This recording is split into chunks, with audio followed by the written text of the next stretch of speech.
inspiring leader, not only of the entire nursing profession of this country, but also of this extraordinary project.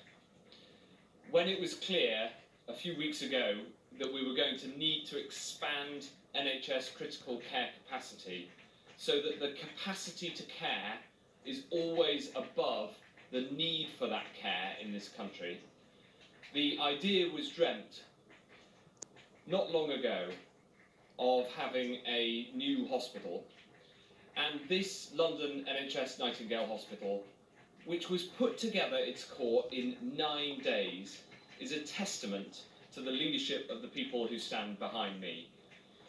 And as Secretary of State, whilst I do everything I can to help this country to respond to this awful virus, I am privileged to be able to draw on the capability and the leadership of all of these people who you can see who have made this happen. And for me, making sure that the NHS is always there for us, as Health Secretary, has always been my top priority. But in these troubled times, with this invisible killer stalking the whole world, the fact in this country that we have the NHS is even more valuable than ever before. And I think that the project, in close collaboration with the Army, who've been brilliant, with the private industry, who have stepped up to the plate, with the many generous offers of support and donations, making sure that we have this hospital with up to 4,000 beds, the equivalent of 10 district general hospitals, making sure we have this hospital available is a testament to the work and the brilliance of many people. It is the best of efforts. It is the best of the NHS. And it is the best of Britain to come together in these difficult circumstances to put together such a facility at such base that will be there for people so that we can give the very best care, and so that together as a nation we can come through this crisis in the best way we possibly can. And it gives me enormous pleasure and a deep gratitude to be able to hand over to His Royal Highness the Prince of Wales, formally to join us by video link, and we've all learnt a lot about video links, sir, to join us by video link, formally to open this new hospital. Secretary of State, ladies and gentlemen, if I may say so, I was enormously touched to have been asked to open the Nightingale Hospital as part of a mass mobilization to withstand the coronavirus crisis. It is, without doubt, a spectacular and almost unbelievable feat of work in every sense, from its speed of construction in just 9 days, as we've heard, to its size and the skills of those who have created it. An example, if ever one was needed, of how the impossible could be made possible, and how we can achieve the unthinkable through human will and ingenuity. The creation of this hospital is, above all, the result of an extraordinary collaboration and partnership between NHS managers, the military, and all those involved to create a centre on a scale that has never been seen before in the United Kingdom. To convert one of the largest national conference centres into a field hospital, starting with 500 beds and with a potential of 4,000, is quite frankly incredible. Now, I was one of the lucky ones to have Covid-19 relatively mildly, and if I may say so, I'm so glad to see the Secretary of State has also recovered. But for some, it will be a much harder journey.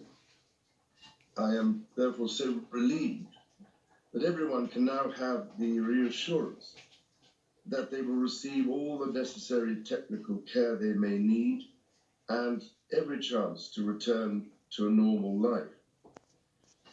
This hospital, therefore, offers us an intensely practical message of hope for those who will need it most at this time of national suffering.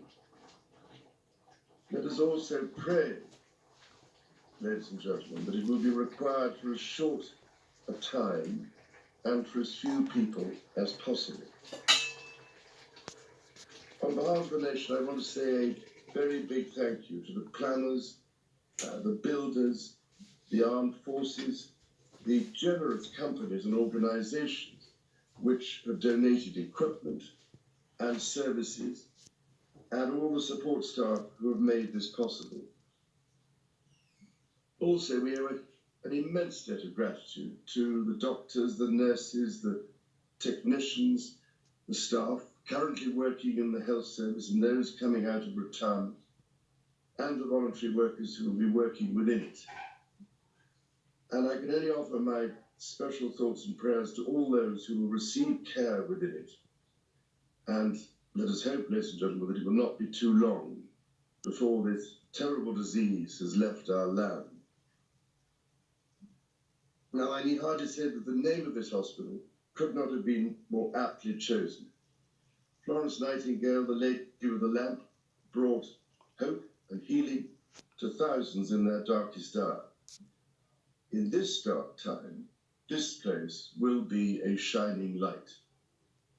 It is symbolic of the selfless care and devoted service taking place in innumerable settings with countless individuals throughout the United Kingdom.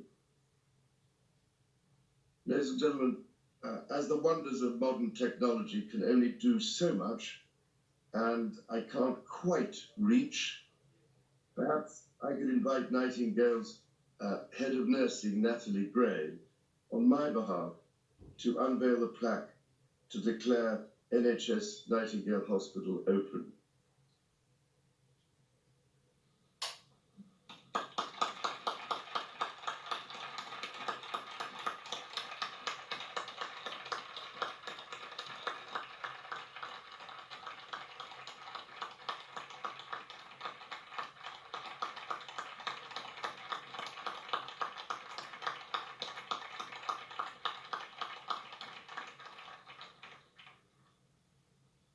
Thank you all very much indeed.